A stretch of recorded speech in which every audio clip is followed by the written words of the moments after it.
네, 안녕하세요. 코인킹 과학투팔입니다. 오늘 영상의 내용은 이제 SEC와 관련된 내용들인데요. 썸네일에서 보셨던 것처럼 긍정적인 이슈는 아닙니다. 항상 좋을 순 없죠. 좋은 게 있다면 또 반대로 안 좋은 이슈도 따라오는 게 이 주식이든 코인이든 다 마찬가지라고 생각을 합니다. 자, 그 중에서 이제 이 SEC와 연관되어 있는 내용이고요. 이 SEC만 붙으면 좀 지긋지긋하죠. 대표적으로 리플 소송을 생각해보면 참 답답하기만 합니다. 이제 리플을 증권이냐 아니냐의 싸움이 벌써 2년이 넘는 시간이 흘렀고, 이번엔 SEC 규제 대상에 디파이까지 포함되는 것을 추진하려고 합니다. 당연히 이 암호화폐 업계에선 좋은 상황이 아니죠. 이제 이 내용을 한번 보시기 전에 이런 내용들은 이제 제가 운영하고 있는 텔레그램방에 먼저 공유를 해드렸습니다. 당연히 100% 무료로 정보를 받아 보실 수 있으시고요. 빠르게 정보를 받고 싶으신 분들은 고정 댓글에 있는 링크를 클릭하셔서 들어오시면 될 것 같습니다. 자, 이제 내용을 이어서 말씀드리면 15일 이제 로이터 통신에 따르면 미국의 SEC는 규칙 제정안에서 암호화폐 거래소에 대한 정의에 디파이를 비롯한 암호화폐 거래 플랫폼을 포함하는 내용의 투표를 진행했습니다. 진행할 예정이 아니라 이미 진행을 했고요. 그 결과가 3대2의 표결로 추가 의견서 수렴이 확정이 됐고, 앞으로 30일간 해당 제정안에 대한 공개 의견서 수렴 과정이 진행이 됩니다. 개정된 제안은 다시 위원회 표결에 붙여질 예정이고, 이 규칙 제정안이 통과되면 규제 대상 거래소에서 디파이를 포함하는 직접적인 표현이 명시가 됩니다.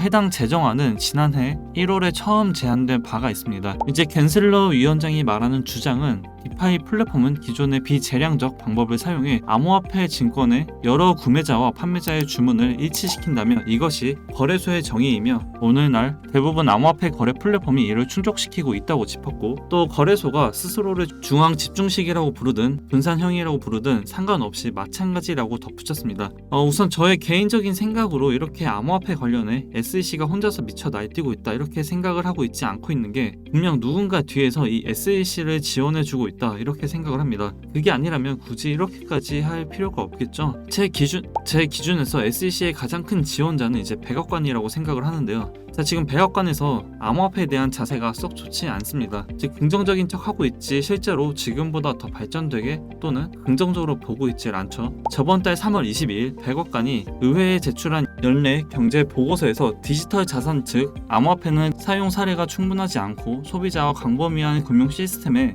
위험을 초래한다고 밝혔습니다. 바이든 행정부는 지적 재산과 금융 가치를 위한 유통 도구, 발전한 결제 메커니즘, 중개자 생략 등의 이점을 선전해 왔지만 이러한 장점 중 어느 하나 증명하지 못했고, 오히려 암호화폐 가격을 지원하기 위해 인위적인 희소성만을 창출하고 있어 암호화폐 자체의 근본적인 가치는 없다고 말을 하고 있습니다. 이 보고서 같은 경우 초안은 백악관 내 경제자문위원회가 작성을 하고 그 다음 바이든 대통령이 서명을 하는데요. 보고서가 제시한 비판이 바이든 행정부 다수 의견을 대변하는지가 중요합니다. 이 기사의 내용만 봐도 지금 바이든 행정부에서 암호화폐 시장을 바라보는 시선이 좋지가 않습니다. 그리고 바이든 예산안에 따라 암호화폐 채굴자들은 정기요금의 30%를 세금으로 납부할 수 있다는 내용까지 있습니다. 2023년 12월 31일 이후 과세 연도에 시행이 되며 매년 10%씩 3년에 걸쳐 단계적으로 인상돼 3년 차에는 최고 30% 세율에 도달한다는 내용인데요. 이 바이든 그리고 SEC에서 이렇게 이 암호화폐 시장을 못살게 구는 이유가 도대체 뭘까요? 달러 패권에 도전을 한다?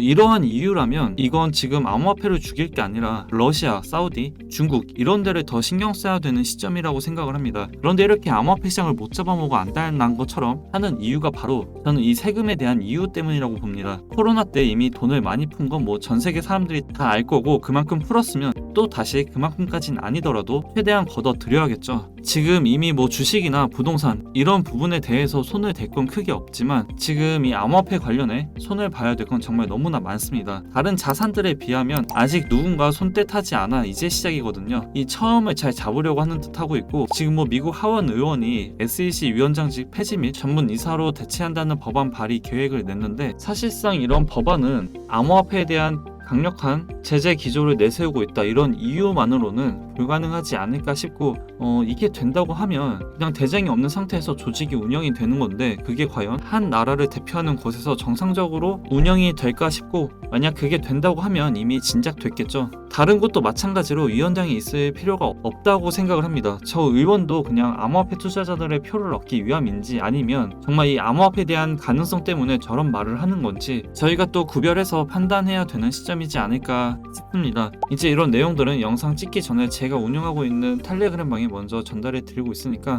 이 부분 참고하시면 될 것 같고, 당연히 100% 무료로 진행이 되고 있습니다. 들어오시는 방법은 고정 댓글에 있는 링크로 그냥 클릭하시고 들어오시면 되니까 들어오셔서 많은 정보를 받아보신 다음 매매에 도움이 됐으면 좋겠습니다. 도움이 되셨다면 구독, 좋아요, 댓글, 알림 설정 한 번씩 부탁드리고, 저는 이제 다음 새로운 소식을 들고 다시 찾아뵙겠습니다.